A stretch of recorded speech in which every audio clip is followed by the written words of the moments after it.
आप सभी का वेलकम किया जाता है अपने इस YouTube चैनल में। बात कर रहे थे हम रिलेशन की, ठीक है। उस रिलेशन में हमने तीन चीजें पढ़ी थी, रिफ्लेक्सिव, सिमेट्रिक और ट्रांजिटिव। एक नई प्रकार का रिलेशन है इक्विवेलेंस रिलेशन, ठीक है।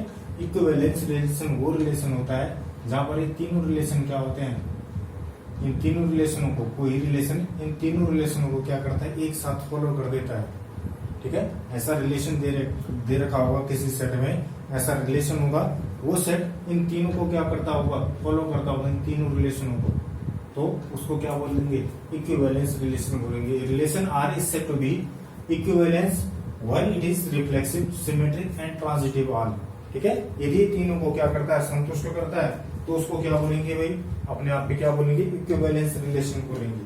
क्या बोलेंगे उसको, इक्विवेलेंस रिलेशन बोलेंगे, ठीक है साहब। एंटी एक और है, एंटी, इसको लिख लेना, एंटी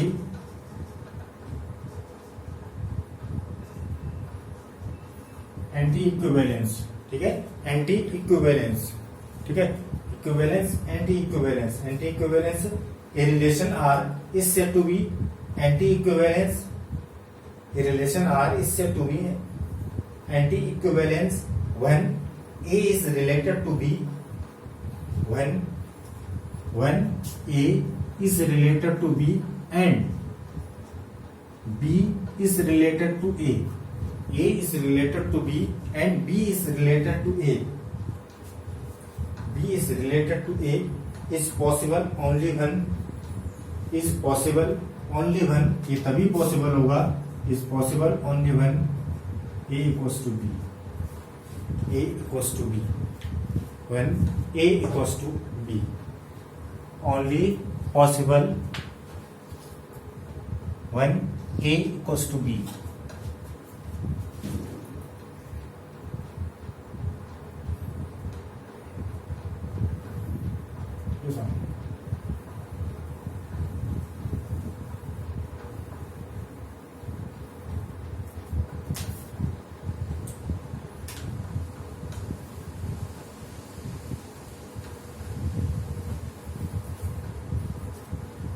लिख दिया। एग्जाम्पल करें अगर, जैसे भाई, जैसे x is greater equal to y, क्या है, x y से बड़ा है और बराबर है, x y से बड़ा है और क्या है, बराबर है। एंटी इक्विवेलेंस, इस पर क्या करना है, एंटी इक्विवेलेंस चेक करना है, एंटी इक्विवेलेंस चेक करना है भाई, ठीक है। एंटी इक्विवेलेंस चेक करने की कंडीशन मैं मान लूंगा, लेट एज्यूम करूंगा y is greater equal to x, ये मानना पड़ेगा मुझे, ये तभी होगा, ये तभी इन दोनों से देख लो, x बराबर y, निश्चित रूप से हरा समझ में, देख लो उनसे, x बराबर क्या होगा, y होगा। दूसरा वाला मुझे एज्यूम करना पड़ेगा, ठीक है, या तभी संभव होगा, इट इज पॉसिबल व्हेन, ठीक है, ये मुझे क्या करना पड़ेगा, एज्यूम करना पड़ेगा, ठीक है। इट इज पॉसिबल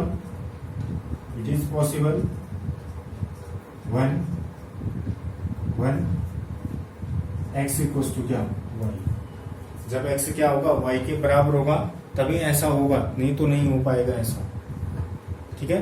जब x क्या होगा, y के क्या होगा, बराबर होगा, तब ऐसा हो पाएगा, नहीं तो नहीं हो पाएगा।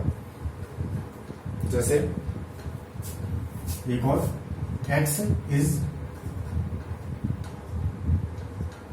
डिविजिबल बाई y, है ना, मुझे एंटी इक्विवेलेंस चेक करना है, तो मैं क्या एज्यूम करूंगा, y is divisible by x, ठीक है। इट इज पॉसिबल व्हेन क्या होगा, व्हेन भाई x कोई ऐसा नंबर है जो y से डिविजिबल हो जाता है, और y भी ऐसा नंबर है जो x से क्या हो जाता है, डिविजिबल हो जाता है ना। तो ऐसा तभी हो पाएगा जब x इक्वल्स टू क्या रहेगा, y रहेगा, नहीं तो नहीं हो पाएगा संभव, ठीक है। जैसे एक से डिविजिबल है ना, एक x है तो दूसरा एक क्या है, y है, ऐसे दो, ऐसे x बराबर 2, y बराबर 2, इस तरह का है, ठीक है साहब। उल्टा सोचेंगे फिर उसका उल्टा करेंगे, तब ऐसा निकालेंगे, ठीक है। आगे बढ़े,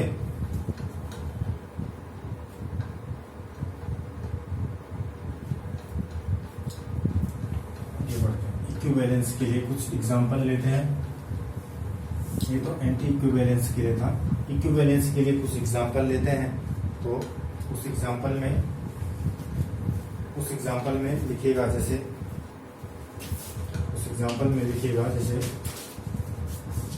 ए रिलेटेड टू बी, ए का रिलेशन बी से है, किस प्रकार का रिलेशन है, ए का रिलेशन बी से है, किस प्रकार का रिलेशन है, बी लिव्स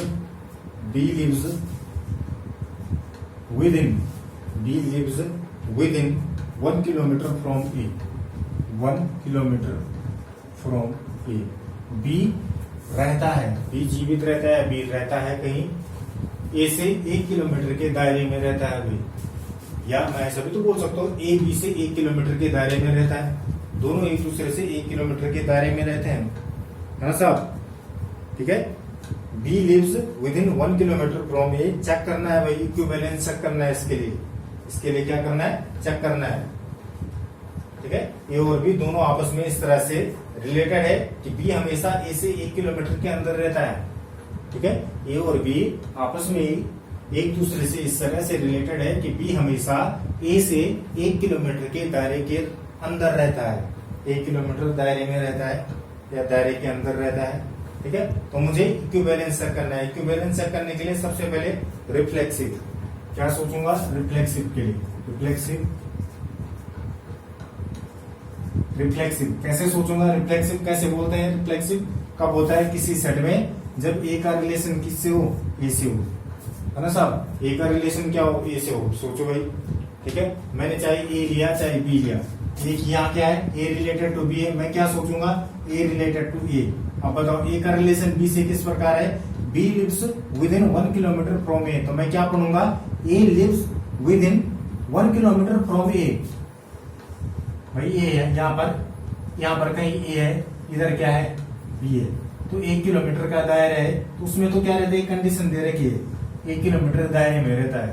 ठीक है, बी कहाँ रहता है, ए से 1 किलोमीटर दायरे में रहता है, यहाँ 1 किलोमीटर दायरा है, इससे 1 किलोमीटर दायरे में रहता है, 1 किलोमीटर दायरे के अंदर, आ रहा समझ में। यहाँ से सेंटर मानो इसको अगर, तो 1 किलोमीटर का दायरा ये हो गया, 1 किलोमीटर दायरे में रहता है।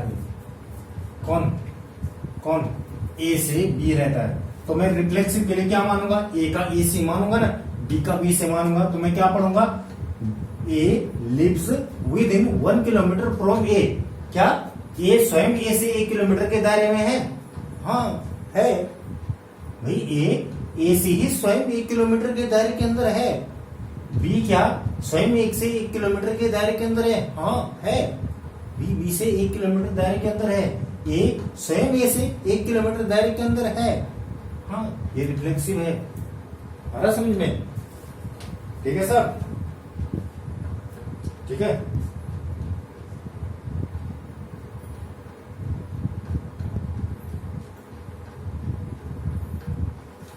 आया समझ में।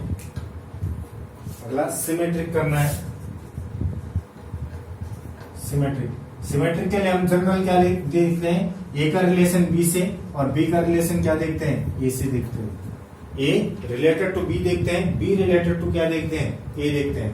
अब बताओ, रिलेशन दे रखा है B lives within 1 kilometre from A. ठीक है, बी रहता है एक ए से 1 किलोमीटर दायरे के अंदर रहता है। अब बी रिलेटेड टू ए है, तो मैं क्या पढ़ूंगा, A lives within 1 kilometre from B. क्या ऐसा होगा भाई बी ए से 1 किलोमीटर दायरे के अंदर में रहता है, तो क्या ए भी बी से 1 किलोमीटर दायरे के अंदर में रहता है या नहीं रहता है, सोचो। अगर रहता है तो हाँ सिमेट्रिक होगा, नहीं तो नहीं होगा। सोचो भाई, रहता है,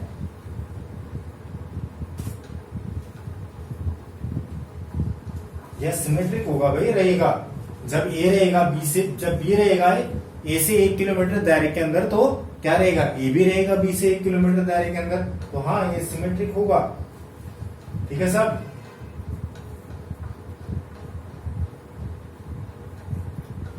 ठीक है।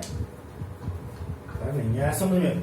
यदि ए से मैं ऐसा सर्किल खींच रहा हूं, ए से 1 किलोमीटर का ऐसा सर्किल खींच रहा हूं, तो बी भी तो यही कहीं अंदर है, चाहे यहाँ पे है, लेकिन 1 किलोमीटर दायरे में तो है, यहाँ ए है।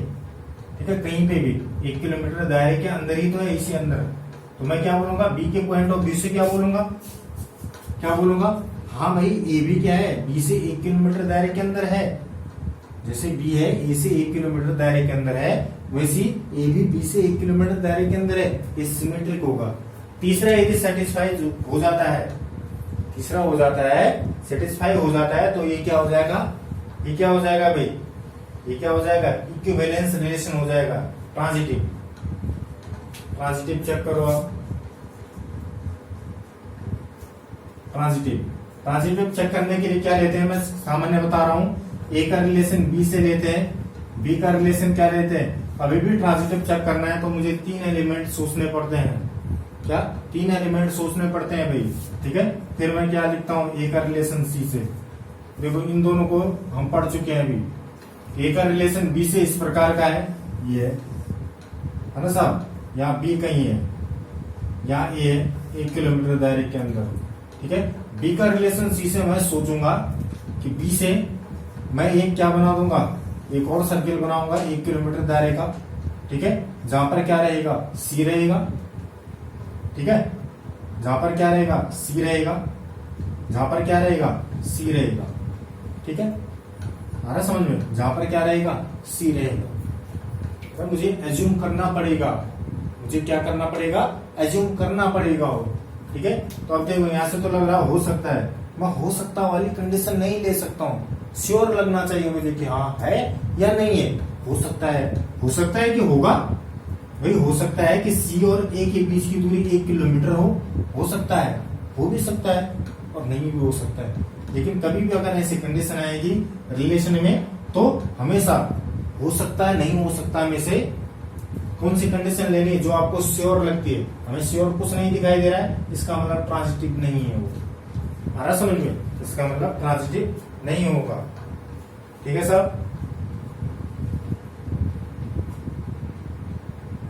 Yes, it is reflexive, it is symmetric, but it is not transitive. Hence, it is not equivalence. या क्या नहीं होगा, इक्विवेलेंस नहीं होगा अपने आप, ठीक है। सिमेट्रिक है, रिफ्लेक्सिव है, लेकिन ट्रांजिटिव नहीं है, तो इक्विवेलेंस रिलेशन नहीं होगा। समझने की कोशिश कीजिएगा, बहुत नॉर्मल क्वेश्चन है। अगले क्वेश्चन की बात करते हैं।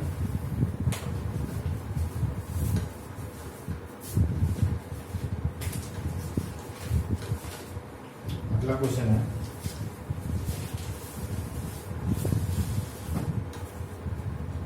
अगला क्वेश्चन है आपके पास, let A and B contain 2 element, let A and B contain 2 element, A and B contain 2 element and 4 element. A में 2 एलिमेंट है, B में क्या है, 4 एलिमेंट है। Let A and B contain 2 element and 4 elements. The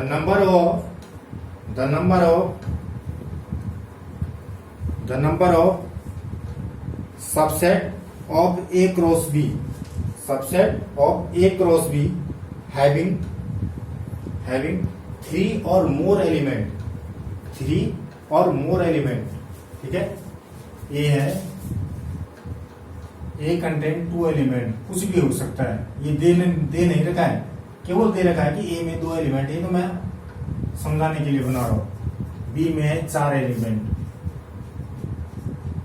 B में कितने हैं, 4 element. ऐसा दे नहीं रखा है, ये क्वेश्चन नहीं दे रखा है, केवल क्वेश्चन दे रखा है कि A में 2 एलिमेंट है, B में कितने एलिमेंट है, 4 एलिमेंट है, ठीक है। जब मैंने इनका कार्टेशियन प्रोडक्ट आपको रिलेशन दे रखा है, एक कार्टेशियन प्रोडक्ट किया, तो इसमें कम से कम 3 एलिमेंट और उससे ज्यादा, 3 से कम नहीं थे, 3 या उससे ज्यादा एलिमेंट, 3 या उससे ज्यादा एलिमेंट, ठीक है। यानी A क्रॉस B के वे सबसेट चाहिए जिसमें 3 या 3 से अधिक एलिमेंट हो, जिसमें क्या 3 या 3 से अधिक एलिमेंट हो। A क्रॉस B के वे सबसेट चाहिए भाई, A क्रॉस B करेंगे उसके सबसेट भी निकलेंगे। आपको सबसेट वाला इससे पहले बताया था मैंने कि कितने सबसेट होते हैं, आ रहा समझ में। जिसने नहीं देखी वीडियो, पहले की वीडियो देखिएगा, ठीक है। तो let A and B contain 2 element and 4 element, the number of subset of A cross B having 3 or more element, 3 or more element. A cross B के वे सबसेट चाहिए जिसमें 3 या 3 से अधिक एलिमेंट हो, जिसमें 3 या 3 से अधिक एलिमेंट हो गई। ठीक है, इफ मैं सॉल्यूशन के लिए मान लो इफ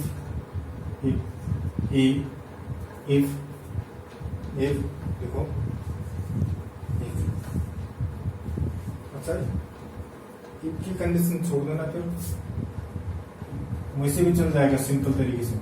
मान लो कि दिया है, गिवन क्या है, सीधे लिख लो given n A, number of element इसमें कितने हैं, बी में कितने हैं, नंबर ऑफ एलिमेंट कितने हैं, 4, कितने 4। Number of element A cross B, number of element A cross B कितने होने चाहिए, 3 या 3 से अधिक, है ना, 3 या 3 से अधिक होने चाहिए। ठीक है, number of element A cross B, अगर मैं बोलूं तो इसमें 2 एलिमेंट होंगे, m इंटू n प्रकार का होता है ना भाई, आपको बता रखा है, तो कितना हो जाएगा 8। ठीक है, कितना 8 हो जाएगा। ठीक है, 8 में से हमने कितने चुनने हैं, कम से कम 3 या उससे अधिक। ठीक है, 8 में से 3 चुनने के प्रकार। ठीक है, 8 में से 3 कैसे चुनेंगे, 8C3। ठीक है, 4 8C4, 5 8C5, 6 8C6, 7 8C7, 8 8C8। आपने कभी पढ़ रखा होगा बाइनोमियल थ्योरम में NC0 plus NC1 plus NC2 plus NC3 dot dot NCN equals to सोचो फटाफट सोचो, क्या होता है भाई, क्या होता है, ये क्या होता है, 2 की पावर क्या होता है n के सामने इस समय कितना है, 8 है, कितना है 8 है, कितना छूट रहे हैं, ऐसे तीसरे से शुरू हो रहा है, कितने छूट रहे हैं, 3 टर्म से क्या हो रहे हैं, छूट रहे हैं, 3 टर्म से क्या हो रहे हैं, छूट रहे हैं। आ रहा समझ में, 3 टर्म से क्या हो रहे हैं, छूट रहे हैं भाई, है ना, हो रहा है ना। तो मैं इसको क्या लिख सकता हूँ, 8C3 plus 8C4 plus 8C5 plus 8C6 plus 8C7 plus 8C8 equals to 2 की पावर n होना था, कब होना था, जब यहाँ 860 से शुरू होता है, लेकिन नहीं है तो माइनस क्या कर दूंगा, माइनस कर दूंगा उनको, किसको, उधर जाके minus 8C0 minus 8C1 minus 8C क्या, 8C क्या, ठीक साहब।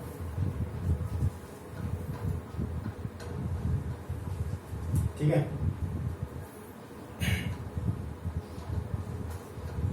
2 की पावर n के सामने क्या लिख देना, 8 लिख देना, क्या लिख देना, 8 लिख देना।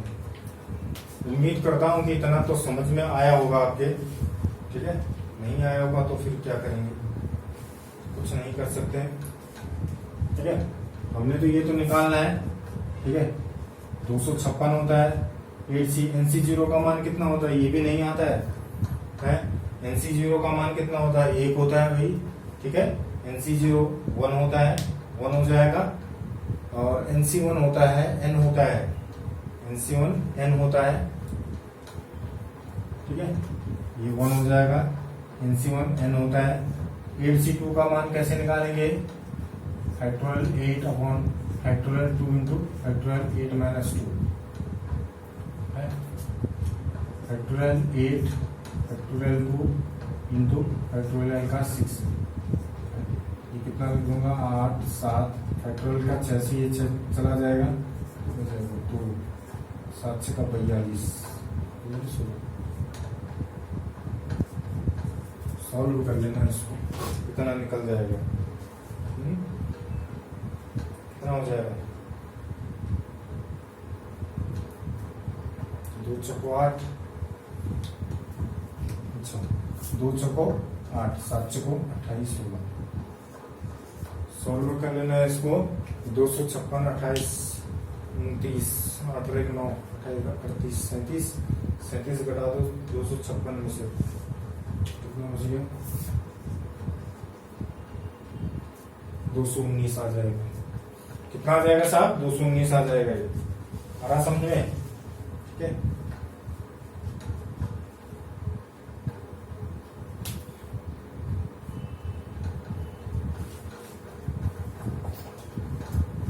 उम्मीद करता हूँ कि आपको सेशन पसंद आ रहा होगा, समझ में भी आ रहा होगा।